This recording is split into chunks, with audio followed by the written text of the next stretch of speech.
Bonjour les amis.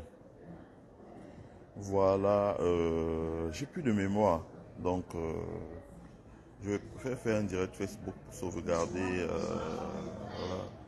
Ici, je suis devant l'importance de la presse dans la lutte que les Noirs ont menée aux États-Unis pour avoir leur liberté. Vous voyez vous-même. Donc, dans leur musée, je visite actuellement le musée après avoir rencontré les responsables. On visite le musée de l'histoire des Noirs. Et dans le musée de l'histoire des Noirs, comme vous pouvez voir ici, là, ils ont mis une presse. En fait, je me suis posé la question, pourquoi donc la presse, pour fabriquer les tracts, pour imprimer les journaux, la presse a eu une importance capitale pour la lutte pour la sauvegarde des droits des Noirs, donc la conquête des droits des Noirs. Donc, comme vous pouvez voir ici, là, vous voyez par exemple the largest circulation of any Negro paper in Maryland, afro-américain. Donc, la presse a une importance capitale, comme vous pouvez voir ici, là. Donc, paper cutter. Donc, Baltimore Afro-American became the most widely circulated black newspaper. Dont les journaux ont une importance capitale. Ils ont d'ailleurs intitulé ce stand The Power of the Press. Donc, vous pouvez voir pendant toute la nuit, donc les journalistes noirs et les travailleurs noirs donc rédigeaient des articles et imprimaient toute la nuit pour que cela soit disponible dans la rue. Certes, aujourd'hui, ça a changé. Il y a la possibilité de création des réseaux sociaux, mais c'est important. Regardez vous-même une presse là. Donc, s'ils ont mis la presse, c'est parce que la presse a une importance capitale. Et ensuite, ce que je voulais vous montrer, c'est l'entrepreneuriat.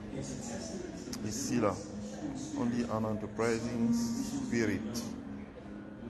Donc, les Noirs ont beaucoup bataillé dans l'entrepreneuriat, ici dans l'entrepreneuriat noir. Donc ça a été une féroce lutte.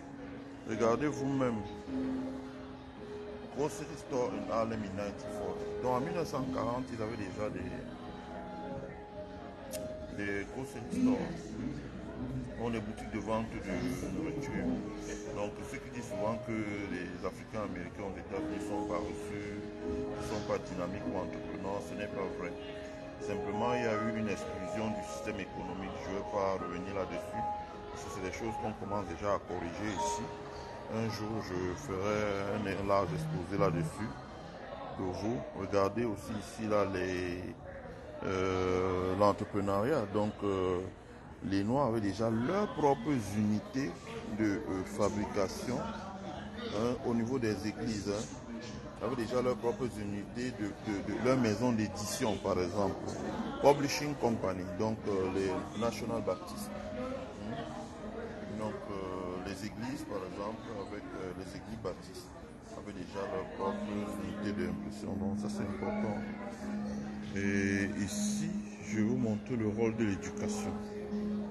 Donc, l'éducation, vous allez voir, l'éducation a joué un grand rôle dans l'émancipation des Noirs. Ça, c'est les premières écoles que les Noirs avaient créées pour apprendre à leurs frères à lire et écrire. Parce que le pilier de la discrimination raciale, c'est l'éducation. Si on vous enferme sans éducation, dans un système éducatif qui ne débouche sur rien, ce qui est d'ailleurs le cas de beaucoup de pays africains, où on maintient un système éducatif qui fabrique des bavards et non pas des gens, des techniciens qui peuvent travailler. C'est ça. Je vais montrer ça, the value of education. The value of education. Donc, ça c'est très important. Donc ici, vous voyez les premières écoles, Hope School, ont été créées en 1925. 1925. C'est l'importance d'un musée. Si je dis qu'il faudrait que nous engageons vraiment ce combat pour la création d'un musée dans notre grassland, c'est parce que le musée permet de sauvegarder l'histoire et d'être à l'abri des mensonges qu'on raconte. Donc voilà, et puis il y a beaucoup de choses. Les gens ont de tout le temps lutté pour l'émancipation. Donc je souhaitais partager ça avec vous.